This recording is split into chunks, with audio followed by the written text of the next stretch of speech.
What's going on, everybody? Quancredible here to bring you the review for Black Clover Chapter 272, and we got a couple more pages than we typically do, which is always a big plus for me, including a nice color page featuring Asta and Liebe as well as Lasita. So I mean, it looks really nice to me. This chapter actually starts off with Yuno, which is very interesting considering I really didn't expect us to see him at all. I thought if we were going to see anyone else training, it would be Noel and the Heart Kingdom group. Didn't really expect to see him, but yeah, we see him training. We don't really know what he's trying to do. We just kind of see the after effects left on this like rock side and things along those lines. And then we see that Langris is also there, which is like another double shocker. Like, I know no one could have possibly predicted that Langris was just gonna pop up out of nowhere to help Yuno train.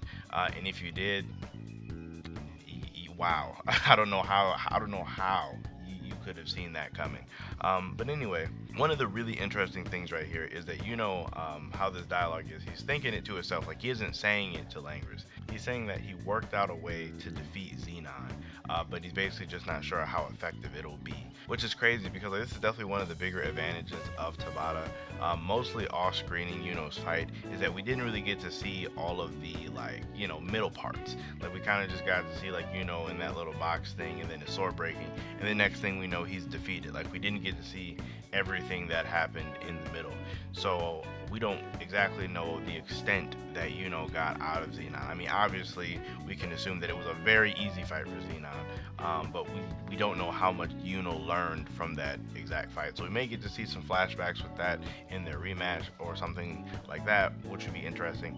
But I'm really just curious to know what kind of technique he has devised to defeat him. And the fact that Langris is there to like help him train and stuff, because Langris is like, yeah, you're probably gonna need an opponent that also has spatial magic, which is like, does Xenon have offensive spatial magic? Like we know he could pop in and out of places, but can he also like erase things like Langris? Like we really don't know a lot about Xenon's abilities in terms of his spatial side, all like that. So it's kind of weird almost. It would almost be a little bit hype if we could get a little glimpse of what happened to Yuno, to maybe see exactly what kind of spatial magic Xenon has.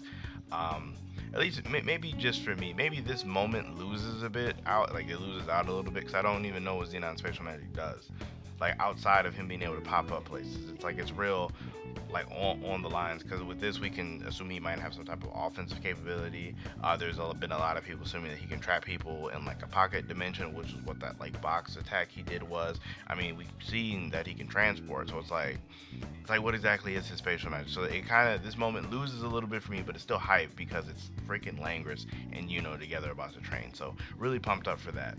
And then after that, we flash back over to Asta and Levy versus Nacht, and we see that they have lost again.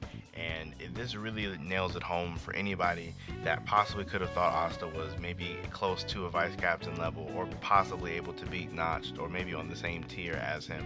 It definitely nails it home that he is not. For anyone who may have thought he was, or coming even close, Asta even says himself that like Nacht probably isn't even trying, and that he can't even imagine himself beating him. So it's like there's no question that Nacht is like way above Asta. One really interesting thing though is that the sweets that they eat kind of like heal them, kind of similar to like how Charmy's food restores your magic. I think that's really interesting that there's someone in the Spade Resistance that could have an ability very similar to Charmy's. It's very strange. Like I know it's like such a small part of this chapter, and it's really just a way that Asta can train like nonstop. But I'm very curious to see like what that person is. Hopefully we do get to see them. Aside from that, a lot of the middle parts are just like Asta and Liebe arguing about how to perform the double union, or how to combine. We get some funny bits of like Asta's ideas, and I mean Liebe, he has a point. He's like in moments like these, Asta does have a very small chance to have a really good idea, but then there's also times where he has really bad ideas. But there's another thing too that Liebe kind of missed out on, is that Asta's bad ideas sometimes aren't that bad. Sometimes they're kind of good ideas too. Like that moment when he was fighting against Kyoto in the underwater sea temple, and he decided to like kind of copy his dance moves. Like it was a bad idea, but it was a good idea at the same time. I will say during the hot springs training arc when he just like was about to jump into the lava to kind of force the transformation, that was definitely a bad idea. So I can definitely see where he's saying that most of his ideas, or at least 90%, are kind of bad because he has had his fair share of horrible ones. And we get this weird flashback with this person that seems to be notched, or could be a twin notched or something, talking to another person. And this panel was very interesting when I was seeing it in the unofficials because the wording was weird. And now that we have proper wording, it still really doesn't make much sense to me because there's lots of different things that this could be interpreted as. It could be seen as the Notch that we know talking to, say, a loved one. It could be, I know a huge theory is the whole Notch twin theory, where the Notch we know isn't the actual Notch, but it's like a twin brother of the real Notch. So that could be him, and this other person could be the Notch we know today. I know that is extremely wordy and kind of confusing, but if you need to play that back, that is basically what could be going on here. As for me, what I think, I have no idea. I need a little bit more context for me to be like really invested in this random flashback in Notch's mind. It just seems really, I don't know, for me it seems almost out of place just because we have so little context on Notch's character. That's just how it feels for me. I would love to know what you guys think this could be referring to or referencing, or theories on this. Just let me know down below. And basically after this we get Notch saying that it's almost time to meet up with everybody else, meaning that it's been 2 days, which is kind of crazy to me. Like I almost feel like Notch is lying to Asta on purpose, but then Asta, like, he would know if it's been 2 days or not, but then again, he might lose track of, like, time. It could be, like, a Notch thing. I don't know.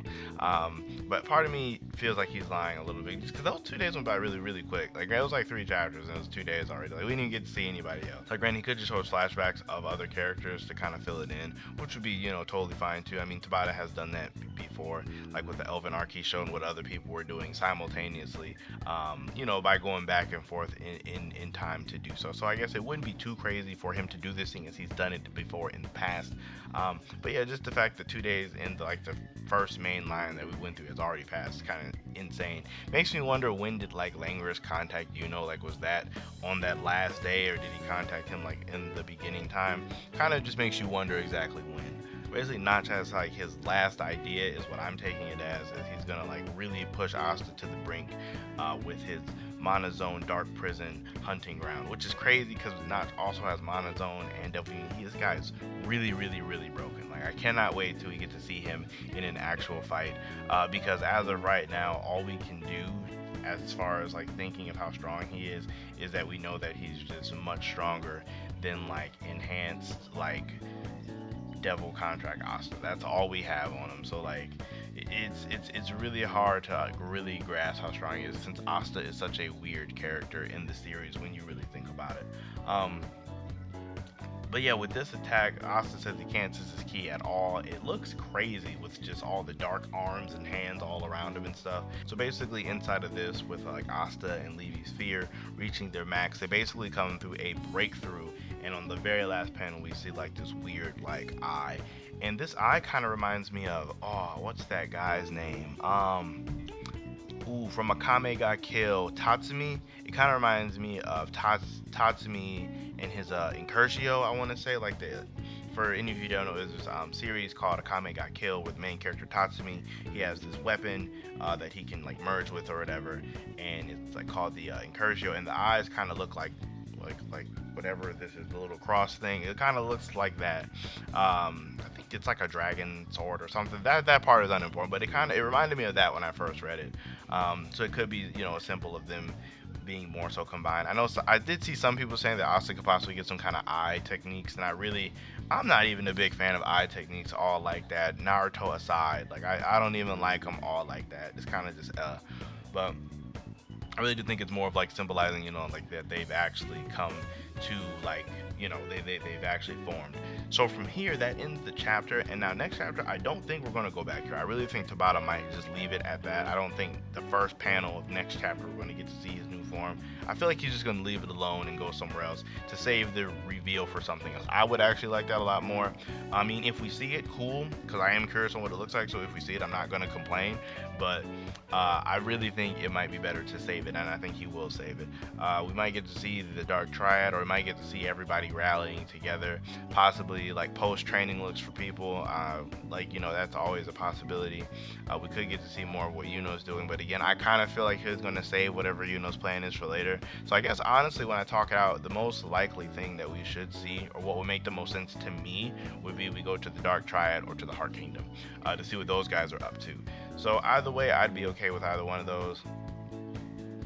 Just because I am very curious to know how they're training or how the Dark Triad is handling everything. But with that, that's essentially the chapter. I would love to know what you guys think down below about it. Like what you guys think was going on with that flashback, because I'm at a loss. It could be a lot of different things, a lot like I said, but I just need more context for me to really have a solid theory to go on. Let me know what you guys think Asta's new form is going to be, or what you think Yuno could possibly have divides against Xenon. I guess just all that stuff, just dump it down below so I can see what you guys is, or see where you guys' heads are for this.